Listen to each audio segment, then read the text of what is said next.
নমস্কাৰ বন্ধুসকল আপোনালোক সকলোকে পুনৰবাৰ স্বাগতম জনাইছো তো বহুতে ভাল খবৰ অসম পুলিচৰ এসআই অৰ্থাৎ সাব ইন্সপেক্টৰৰ যিখিনি এবি ইউবি আৰু ডেপুটি কন্ট্ৰলাৰৰ যিখিনি পদ তো যোৱাকালি আপোনালোকৰ এই পদখিনিৰ কাৰণে নটিচ দিয়া হৈছিল এপ্লিকেশন ফৰ্ম ফিল আপ কৰিব লাগিব বুলি মই আপোনালোকক জনাইছো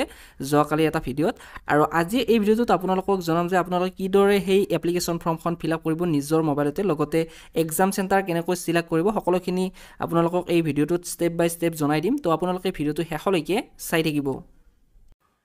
তো এইটো হৈছে অসম পুলিচৰ অফিচিয়েল ৱেবসাইট তো আপোনালোকে এই অফিচিয়েল ৱেবসাইটটো লৈ আহিব আৰু মই ভিডিঅ'ৰ ডেসক্ৰিপচনতো আপোনালোকক লিংকটো দি দিম আৰু ইয়াতে আপোনালোকে দেখা পাইছে কমন ৰিটেন এক্সাম পৰ্টেল তো ইয়াতে আপোনালোকে ক্লিক কৰি দিব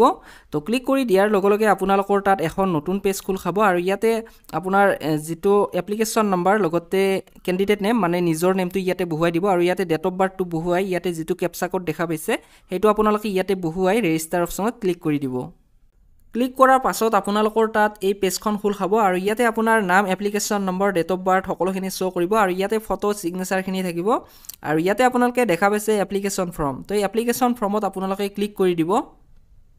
তো ক্লিক কৰাৰ পাছত আপোনালোকৰ তাত এই পেজখন খুল খাব আৰু ইয়াতে আপোনালোকে দেখা পাইছে ক্যান্ডিডেট মাদাৰ নেম তো ইয়াতে আপোনাৰ নিজৰ মাৰ নামটো ইয়াতে টাইপ কৰিব লাগিব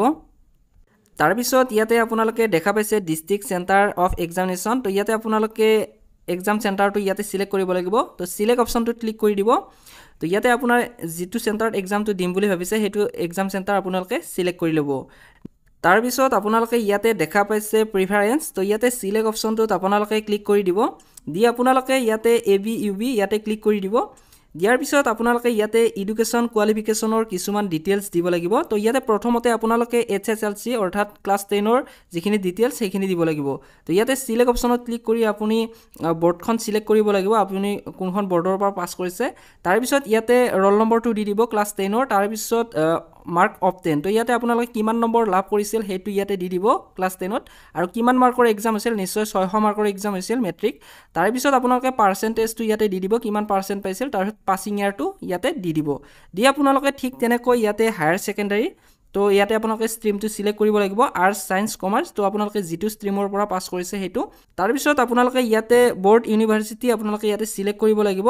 তাৰ পিছত ইয়াতে ৰোল নম্বৰটো দি দিব হায়াৰ সেকেন্ডাৰী তাৰ পিছত মাৰ্ক অফ 10 ইয়াতে কিমান নম্বৰ লাভ কৰিছিল হেতু দি দিব তাৰ পিছত কিমান মাৰ্কৰ এক্সাম আছিল হেতু দি দিব আৰু পাৰ্সেন্টেজটো ইয়াতে বহুৱাই ইয়াতে পাছিং ইয়াৰটো দি দিব ঠিক তেনেকৈ আপোনালোকে ইয়াতে গ্ৰেজুৱেচনৰ স্ট্ৰীমটো সিলেক্ট কৰিব তাৰ পিছত ইয়াতে বৰ্ড ইউনিভাৰ্সিটিৰ নামটো ইয়াতে টাইপ কৰি দিব তাৰ পিছত ইয়াতে ৰোল নম্বৰটো দি দিব আৰু মাৰ্ক অফ 10 ত আপোনালোকে কিমান নম্বৰ লাভ কৰিছিল হেতু ইয়াতে দি দিব আৰু কিমান মাৰ্কৰ এক্সাম হৈছিল হেতু ইয়াতে দিব আৰু পাৰ্সেন্টেজটো ইয়াতে বহুৱাই ইয়াতে পাছিং ইয়াৰটো দি দিব তাৰ পিছত ইয়াতে আপোনালোকে login details of the candidate তো ইয়াতে আপোনালোকে এটা পাসৱৰ্ড ক্ৰিয়েট কৰিব লাগিব তো পাসৱৰ্ডটো আপোনালোকে ধৰি লওক ইয়াতে আপোনাৰ নাম ৰাহুল তো ইয়াতে ৰাহুল বুলি লিখি তাৰ পিছত ইয়াতে @123 তো এনেকুৱা ধৰণে আপোনাৰ নিজৰ এটা পাসৱৰ্ড ক্ৰিয়েট কৰিব লাগিব তাৰ পিছত সেম একেটা পাসৱৰ্ডে আপোনালোকে ইয়াতে ভৰাই দিব লাগিব দি আপোনালোকে ইয়াতে ডিক্লাৰেচন অফ দা ক্যান্ডিডেট দেখা পাইছে তো এইখিনি ইয়াতে টিক কৰি দিব দি আপোনালোকে ইয়াতে যেটো সেকেন্ড টিক অপচন দেখা পাইছে হেতু টিক কৰি ইয়াতে ফাইনাল সাবমিটত ক্লিক কৰি দিব তো ফাইনাল সাবমিট কৰাৰ আগত আপোনালোকৰ ইয়াতে যিখিনি ডিটেইলছ ভৰাইছে সেইখিনি ডিটেইলছ ঠিকে আছে নে নাই ভালদৰে চাই ল'ব তাৰ পিছতহে আপোনালোকে ইয়াতে ফাইনাল সাবমিট কৰি দিব তো ফাইনাল সাবমিট কৰাৰ পাছত আপোনাৰ যিখন এপ্লিকেশন ফৰ্ম সেইখন ডাউনলোড কৰাৰ এটা অপচন পাই যাব তাৰ পৰা আপোনালোকে এপ্লিকেশনখন ডাউনলোড কৰিব পাৰিব অথবা আপোনালোকে লগইন হৈও আপোনাৰ এপ্লিকেশন যিখন সেইখন আপোনালোকে প্ৰিন্ট কৰিব পাৰিব তো এইখিনি আছিল প্ৰসেস আৰু যদিহে আপোনালোকৰ এই ফৰ্মখন ফিল আপ কৰাত কিবা অসুবিধা হয় তেনেহলে কমেন্ট কৰি সুধিব নিশ্চয় আপোনালোকক ৰিপ্লাই কৰাৰ চেষ্টা কৰিম তো ভিডিঅটো এইখিনি আছিল আজিলৈ ইমানে ধন্যবাদ